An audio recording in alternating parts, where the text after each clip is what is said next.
This video was made possible by Brilliant. Learn something new every day for 20% off by being one of the first 200 people to sign up at brilliant.org/HAI. This video is about bricks. Bricks, of course, come in a variety of colors, and today we're going to talk about why. Now, when it comes to the common red brick, the color culprit is iron oxide, essentially just rust, which is commonly found in the clay deposits used to form the bricks. But of course, not all clay is the same. Yellow bricks are the result of calcareous clay that has more lime. And for brown bricks, well, you can thank manganese oxide for those. To complement these different colors, there are even options for mortar color, gray or white. While gray is the more traditional color, okay, there's no way the feds would sit through all that. Let's spill some government secrets. So listen up. There's something foul going down in the US's Department of Health and Human Services. No, not something foul, something foul. The United States government is maintaining dozens of secret chicken farms. Why, you ask? To save your frickin' life. You see, for about 2 decades, the United States government has, in between doing wars on drugs, poverty, poor people, and cupcakes, been preparing for the possibility of a pandemic. Now, of course, it turned out we cared more about making the stonks go whoosh than stopping viruses, but still, the US Department of Health and Human Services has, for a while, developed several strategic stockpiles specifically sanctioned to stop spreads of viruses. Stuff like ventilators, respirators, masks, and chicken eggs. Now, you might be wondering, what do deconstructed omelets have to do with stopping a pandemic? Well, it turns out chicken eggs are the key ingredient in producing the most common type of influenza vaccine. And you need a lot of them. According to HHS, to handle an influenza pandemic, you'd need 900,000 chicken eggs every day for 6 to 9 months just to make enough vaccines for the United States. That means you'd need 900,000 chickens, as traditionally chickens usually lay 1 egg per day, which is a lot. As the great Popeye sandwich shortage of 2019 taught us, suddenly procuring a lot of chickens is very difficult, so instead the government maintains a clandestine cache of chickens, laying eggs, just in case we ever need them. Of course, you ask, why do you need chicken eggs to make a vaccine?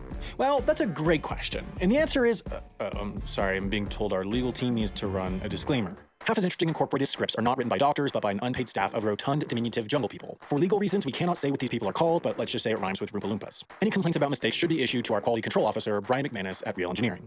Alright, so to make an influenza vaccine, you'll first need to get some flu virus, which you can get either from the CDC or by having Rudy Giuliani cough on you.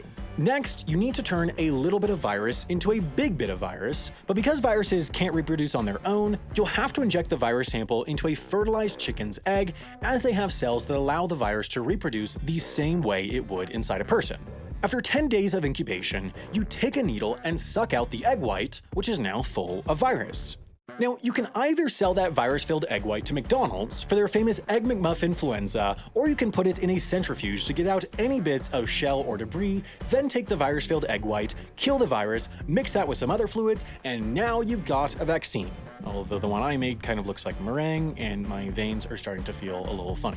With these store-bought ones at least, the dead virus doesn't hurt you because, it's dead, but it does trigger an immune response, which means your body develops antigens against that virus, so it's much less likely to infect you the next time you lick Rudy Giuliani's doorknob.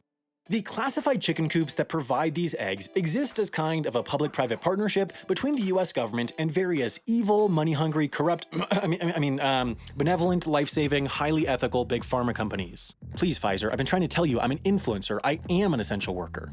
It's all part of a hugely successful, totally not the failure of the century effort started by HHS after an avian flu scare in 2001 to make sure the US is prepared for a pandemic. The US helps fund and maintain the farms so that these companies are able to suddenly ramp up vaccine production at a moment's notice.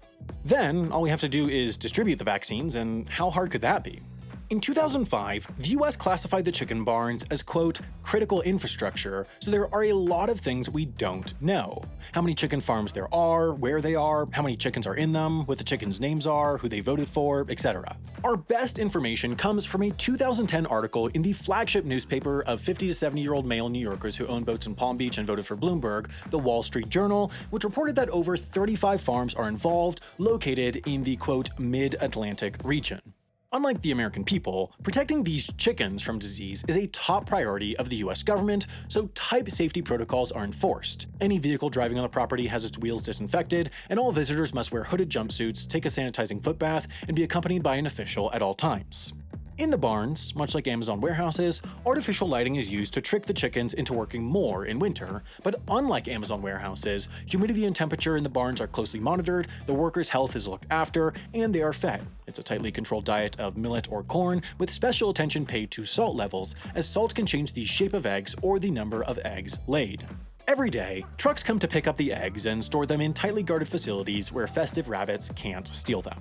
There is one catch. The eggs are only useful for influenza vaccines. In a coronavirus pandemic, for example, the eggs would be useless as coronaviruses have different receptors that prevent them from reproducing inside eggs. But hey, what are the odds of that? If you wanted to calculate the odds of that, you could do so by learning statistics at brilliant.org.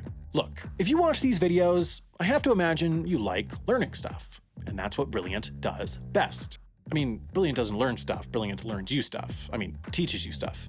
You get the point. Brilliant helps you advance your STEM education by breaking down subjects into approachable, bite-sized chunks and having you actively engage with the material and solve problems using interactive challenges. And there's so much stuff you can learn about there. Statistics, algorithms, neural networks, physics, cryptocurrency, and other complex subjects that are tough to learn without an amazing teacher like Brilliant. So head to brilliant.org/HAI where you can sign up for free. Plus, if you choose to get a premium subscription, you'll get 20% off by being one of the first 200 to go to brilliant.org/HAI.